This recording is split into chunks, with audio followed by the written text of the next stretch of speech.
Kaidah nomor 27 dalam kitab Qawaid Tasawuf. Setelah sebelumnya di kaidah nomor 26 kita membicarakan tentang ruang lingkup fikih dan tasawuf yang mungkin dalam beberapa persoalan terjadi persinggungan menyebabkan salah satu dari keduanya mengingkari. Tapi pengingkaran manakah yang dibenarkan? Itu yang dibenarkan adalah pengingkarannya para fuqaha. Hal tersebut karena apa? Ruang lingkup dan cakupan kemaslahatan daripada fikih itu lebih umum, sehingga kemaslahatan umum itu lebih dimenangkan ketimbang maslahat khusus. Akan tetapi sebelum kita mengingkari sesuatu, ada baiknya kita itu mengklarifikasi atau tabayun. Nah, untuk tabayun ini kita membutuhkan keterampilan dalam bertanya tentu saja. Oleh karena itu di sini musannif melanjutkan dengan pembahasan yang terkait dengan keterampilan bertanya. Langsung saja qala mu'allifu rahimahullah ta'ala wa nafa'ana bi ulumihi amin ya Allah ya rabbal alamin. Bismillahirrahmanirrahim. Ihkamu wajib tolak mu'inun ala tahsilil matlub wa min samma kana husnus su'ali nisfal ilmi id ijabatu sa'il ala qadri tahdzibil masail. Menyempurnakan aspek pencarian dalam konteks ini adalah persoalan yang diajukan. Mu'inun akan membantu ala tahsilil matlub, akan membantu untuk memperoleh apa yang ingin diketahui.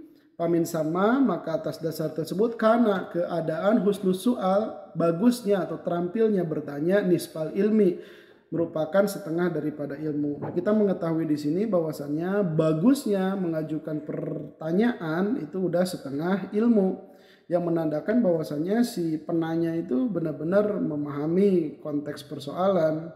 Separuhnya dia sudah mengetahui, separuhnya lagi belum. Nah, ini tentu saja sesuatu yang membutuhkan keterampilan penelaahan yang bagus, yang memahami tentang ummahatul mathalib, bisa membedakan mana ma ismiyah, mana ma hakikiyah, bisa membedakan juga mana hal murokabah, mana hal basito, sebagaimana disempilkan di dalam ilmu mantik.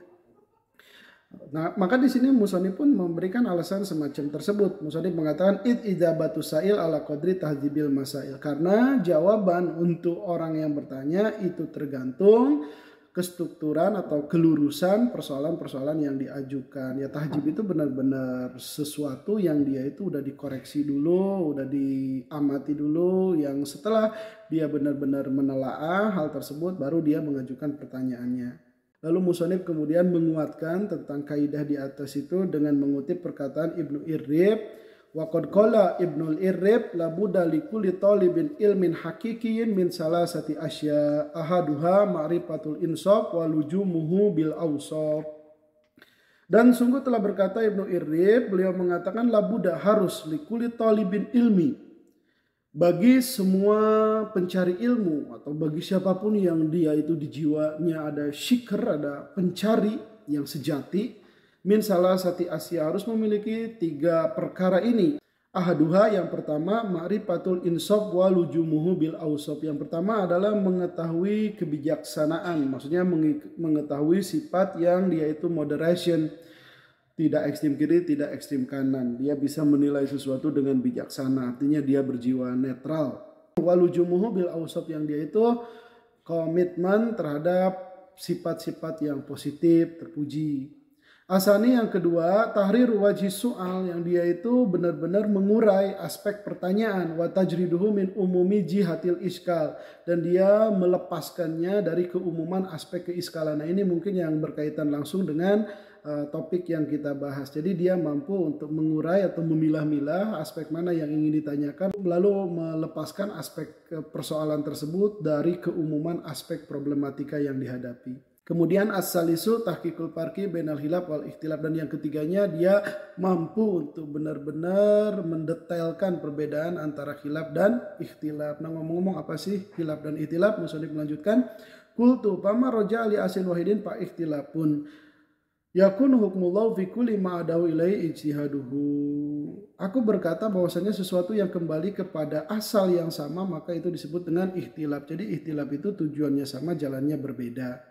Nah, dengan situasi seperti ini maka akan terjadi pluralitas cara. Ini pluralitas yang dia itu ditoleransi ya sama agama ini, sama syariat, sehingga masyhur dikatakan al-ikhtilafur rahmat. Maka di sini musannif pun mengatakan yakunu hukmullah fi kulli ma adau ilai ijtihaduhu. Maka hukum Allah di dalam setiap masing-masingnya adalah apa yang dicapai oleh ijtihadnya masing-masing. Jadi di dalam persoalan ini tidak ada salah dan benar, tidak hitam putih, tapi kedua-duanya benar, cuma tepat tidak tepat. Yang tepat dia dapat double pahalanya, yang tidak tepat hanya dapat satu saja. Nah itu ikhtilaf ya, sesuatu yang dia itu tidak harus diingkari. Wa ma rojali aslen yabinu butlanu ahadima inda tahqiqin nazar fakhilafun. Adapun sesuatu yang kembali kedua asal yang menjadi jelas salah satunya saat benar-benar menajamkan penalaran, maka itu disebut khilaf. Adapun khilaf itu dia istilah yang konotasinya itu beda cara, beda tujuan, yang menyebabkan salah satunya harus benar. Nah ini terlihat apabila kita benar-benar melakukan penalaran yang tajam, maka itu adalah khilaf. Hilaf itu ya sesuatu yang tidak boleh, tidak harus ada benar salah satunya. Nah, dalam konteks ini dia hitam putih.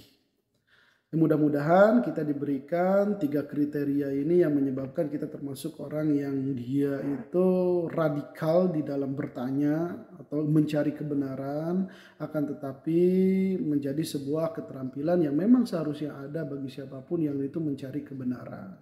Mungkin cukup jelas ya persoalan yang kita bahas. Wallahu a'lam bishawab.